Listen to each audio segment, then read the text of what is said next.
गटाचे सावळीराम गाढे यांचा या ठिकाणी प्रवेश झाला असं या ठिकाणी जाहीर करतो. धन्यवाद. उबाटाचं नाव घेताच शिंदे साहेबांना थोडासा त्रास झाला आणि म्हणून मग त्यांनी डायरेक्ट जय शिवानी जय भवानी असा नारा देत पुढची घोषणा चालू केली. सम्राट बाळासाहेब ठाकरे यांचा, धर्मवीर आनंदगे साहेबांचा, खरं म्हणजे मुंबई ठाण्यानंतर शिवसेनेच्या भागाची डरकाळी घुमली ती या संभाजीनगर. खरं तर तुम्हाला असं वाटत असेल की खूप काही महत्त्वाचे विषय या सभेमध्ये मांडण्यात आले. संदीपान भुमरे यांच्यासाठी जी सभा आयोजित करण्यात आली होती त्यासाठी शिंदेसाहेब आले खास, आणि शिंदेसाहेबांनी काय मुद्दे मांडले ते आपल्या पुढच्या व्हिडिओमध्ये नक्कीच जाणून घेणार आहे. बट जर तुम्हाला ऐकायचंच असेल तर माझ्या तोंडातून ऐकून घ्या, कारण की जे काही मुद्दे BJP, शिवसेना, शिंदे गट आणि अजित पवार गट त्यांचे फक्त मुद्दे आहेत जे की राम मंदिर, काँग्रेस विरोधी आणि मागच्या 50-60 वर्षामध्ये काय केलं. बघायला गेलं तर मोदींनी मागच्या 10 वर्षामध्ये काय केलं त्याचा हिशोब आता शिंदे साहेब सांगणार आहेत. चला तर मग ऐकूया.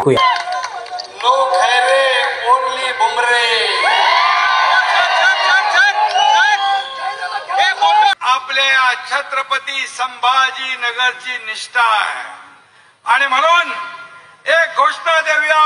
छत्रपती धर्मवीर संभाजी महाराज की, धर्मवीर संभाजी महाराज की.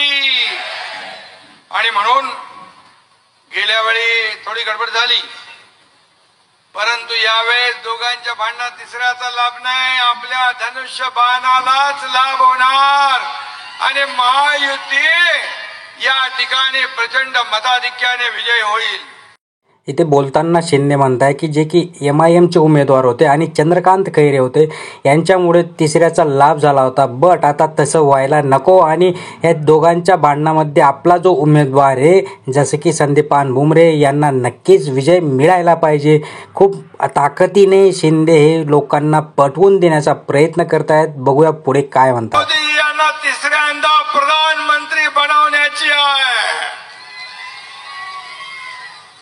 अरे जय श्रीराम, अयोध्येमध्ये राम मंदिर बनणार की नाही, बनणार की नाही असे लोक टिंगल करत होते. मंदिर वही बनाएंगे, तारीख नहीं बताएंगे.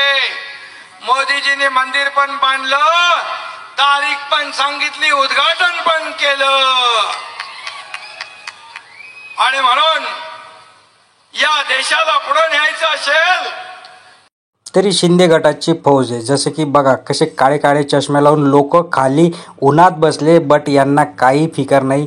यांना फक्त खुर्ची भेटली. बघा किती घामाघूम झालेली जनता आहे. जनता पण त्यांना ऐकते. फक्त हेच दिवस आहे जनतेला पण ऐकण्यासाठी आणि मंत्रिमंडळाला पण या उन्हात फिरण्यासाठी. बघूया पुढे काय होतं. कारण त्यांनी 10 वर्षाच्या काळात एकही सुट्टी न घेणारा प्रधानमंत्री कोण? गरम झालं की थंडगार हवा खायला परदेशात जाणारा कोण?